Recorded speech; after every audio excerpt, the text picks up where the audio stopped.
Hello, ladies and gentlemen. This is Eddie Marcus here again.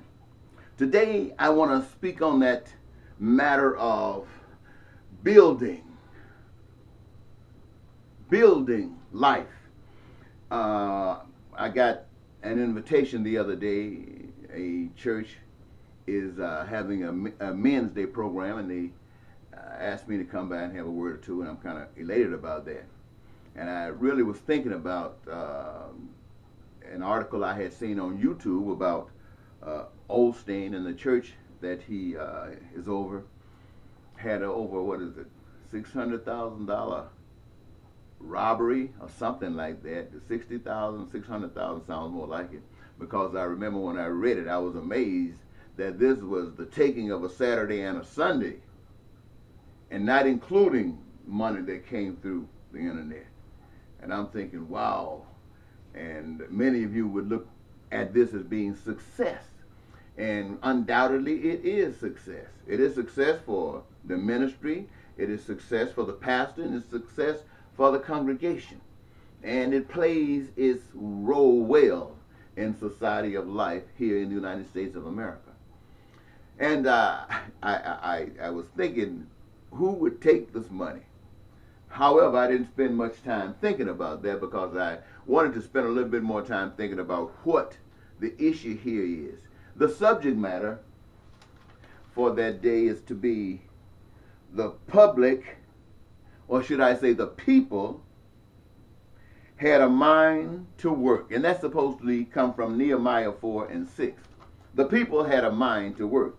That is the subject. And the theme is the work is greater than ever. Don't stop now. And as I thought about that subject, I'm thinking about what does it mean? What does it imply to say that the work is greater now than ever? It means this, basically, that there has not been any success. Now, to say that it hasn't been any success doesn't mean that it hasn't been any. You know, people who probably were close have died, and others who are coming into the fold. But it is having a more downward move, which means it ain't doing nothing. And why you think that happens? Why do you think that happens? Well, why? It's obvious. Why don't you, the individual? Look,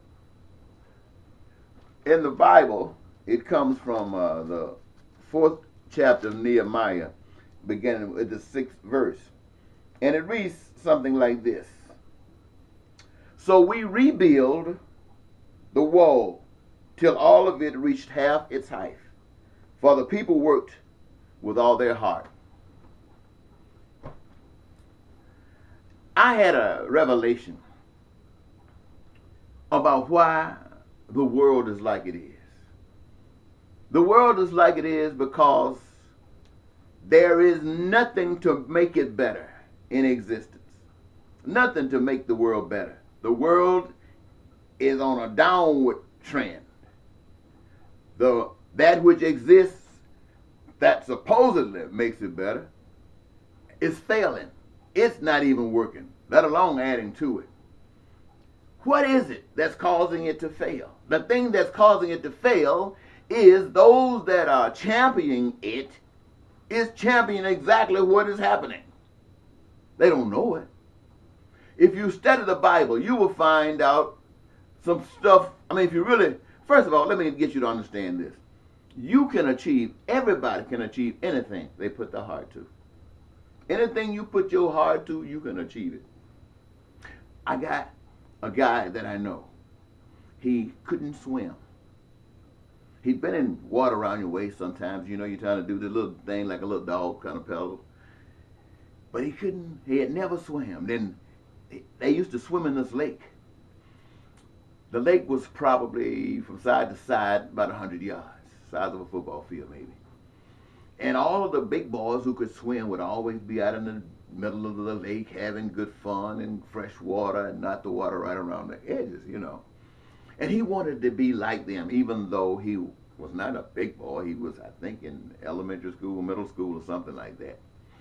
And so what he wanted to do was to prove to the big boys that he could do it. When they are out there, just go out there and be with them, and he will shock them. But he wanted to prove it to himself first that he could do it. So if he went out there, these big boys, and then it didn't happen, they'd be laughing at him. So he wanted to make sure that he knew beyond a shadow of doubt that he could do it. So he went out one day when nobody could have possibly been there to save him if he needed, and had made up his mind he was going to do it. And having made his mind up, he went and started swimming across that lake. He was swimming. He got about 3/4 across. Maybe not 3/4. Let me back that up. Maybe about 1/3. And he looked down the lake and saw a snake. Now, it's one thing to know you can swim across the lake. It's another thing to think that you can outswim a snake, especially when they never cross your mind. It catches you totally off guard. And he looked down the lake and he saw the snake fall off the log back at the water, in the water. And he almost panicked because he got to get out of this lake before that snake catch him. And so he turns around and he starts screaming to the little kids that were around the little bank to get out of the bank because the snake was coming.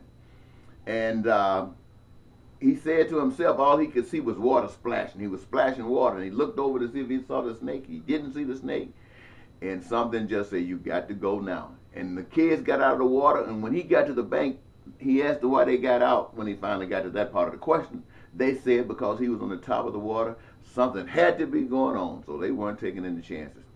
And when the guy came to the bank, as soon as he came and got out of the water, the snake moved right over on the side in shallow water and curved up and watched them. And then they left.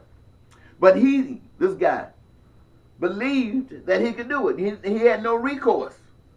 No one was out there to help him. He jumped out there in that lake, get in that deep water. If he goes under, it's over.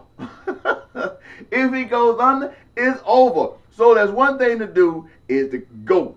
Do exactly what you said you were going to do. And if something interferes, overcome that. Because you got to. And it reminds me of some motion picture or something about Batman, about Batman, where this guy was trying to get out of this cage, this deep dungeon or something like this. He kept climbing up with a rope and always falling back down. And one other prisoner there told him, said that if you want to get out, leave the rope. Just go up there. And you will or you won't. You'll get out of here or you'll die. He went up there without it and he got out. So that's the same thing about being successful in the world, this world, representing another thing. You see, we have supposedly, and this is my message to you, I want you to be reborn again. And, bluntly speaking, I want you to change your mind about what you see. See it for what it is. And stop lying to yourselves. Stop buying the lie that you have been sold. Start seeing, and if you want to start seeing focus like this, it might help you. Think about other people as though they were you. Think about them as though they were you. And treat them like you're treating yourself. I'm talking about all of you. Do that. Now, why am I telling you to do that? Because this is not the way they do it in the world. This is not the way that any social scientist would tell you to follow, a psychiatrist, a psychologist would tell you to follow. No, because that doesn't feed the trend of the spirit of the nation. But I'm getting you to think about a different way, the way of creation, the way that worked well in the beginning. You know, they got a little thing now where I don't have any right now. You know, they used to tell you you're going to use what was that little cube or something they're going to put inside a chip, put inside of you, and you won't be able to buy or do or go anywhere without. And they have basic control over that, just like when you don't pay your phone bill, it cuts off. You can't do nothing about it unless you go pay that bill. Well, they cut your card off. You can't do nothing about it unless you go deal with what you have to deal with based upon what they have determined for you in their best interest, not yours. You see, that's the way of the world. And so they try to trick you, because you came from somewhere talking about God, So you do have some knowledge and you have some sense of perhaps what is right, but it doesn't matter when you follow the law. The law means it's an absence of truth. And when you don't know the truth, you follow the law. But as soon as you know the truth, the law has no more value. But if the law has built itself up strong enough, you might have to go through some great challenges to deal with that law. But that's when you got to have it in your heart. That's when you can't say, oh, well, I'm by myself. Hey, if you got it in your, you got, look, out there in that lake, that man was out there by himself. Coming out of that dungeon, that man was by himself. People who make great strides in life usually do it by themselves. And if you are given the opportunity to be who and what you really are, what you've been made to be, to serve and contribute in this nation, you would find out that you are just the same stuff, made of the same card stuff. Now, all I want you to know, ladies and gentlemen, is this, is that if you're serving God, if you want to please God, and you say you are one of God's children, it doesn't mean you got to belong to the mega church, because that serves a different God. That does not serve the God that says every man, woman, child, old, individual, human being is my son, my daughter, my child. And I created the world so that the joys of life as they see it can be experienced in each of their lives. As their parent, this is what I am about. And I have provided for that. But now they have been tricked so far from the truth that all the pain and suffering is made of the stuff of people who don't know me. But if you know me, then what I want is what you want. Because you know if I made you, I can take care of you. Oh, that hits you. Now, you got to have a big leap of faith there. But you believe something, don't you? You believe something, but here's the problem with your beliefs. You are fearful. You listen to people tell you about God. You let them tell you that today is a beautiful day and all you got to do is be positive and smile. That might work in the world's way. You know, I'm sure that that church that lost that $600,000 for that weekend, who are probably raking in all kinds of money, they're the people of this nation who are suffering. The people of the school teachers who are not making enough money to have a good time in life. The government workers at the state level, at the federal level, at the local levels, they're not making enough money to enjoy their lives like they would love to.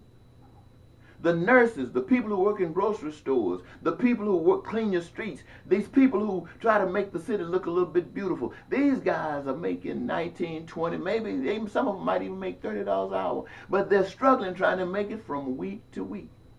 But I know you have heard that there are people somewhere who never have a money problem.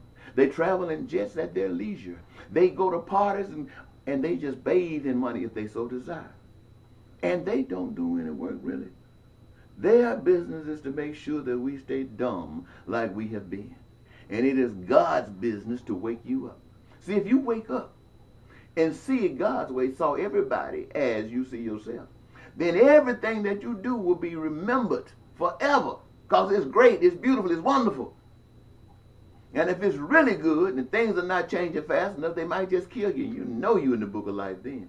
And you don't mind. Because you don't worry about that. Why? Because it's in your heart. It's in your heart. And you can't be defeated when you're doing what's in your heart. You can't be defeated. Now, what I want you to really focus on is the way the world is. And what I have just shared with you about the way God would want this world to be. And it goes with every last one of you. Because that's all you want, is your dreams to come true. However, there are a group of people whose dream coming true means that they got to mess over you. They got to mess over you. That's just the way their dream rolls. But you know what? They can't mess over you if you don't let them. And God has demanded that if you want to live joyously, peacefully, prosperously, you can't let that matter. You got to be on the right track, on the track that paradise rides on. on the track where the oasis rests its head every day, all day. You got to be on that path. You can't be standing in the path because somebody talks some trash. Some snake come talk to you. Somebody said, well, you got to suffer all your life. How all your life? This is what I'm talking about, ladies and gentlemen. Being reborn. Reborn means that other life is gone and you got a new life. And this is the life of light. You now are the salt of the earth. You now are a love letter to the world. You now are a part of the body of God. Thank you. Bye-bye.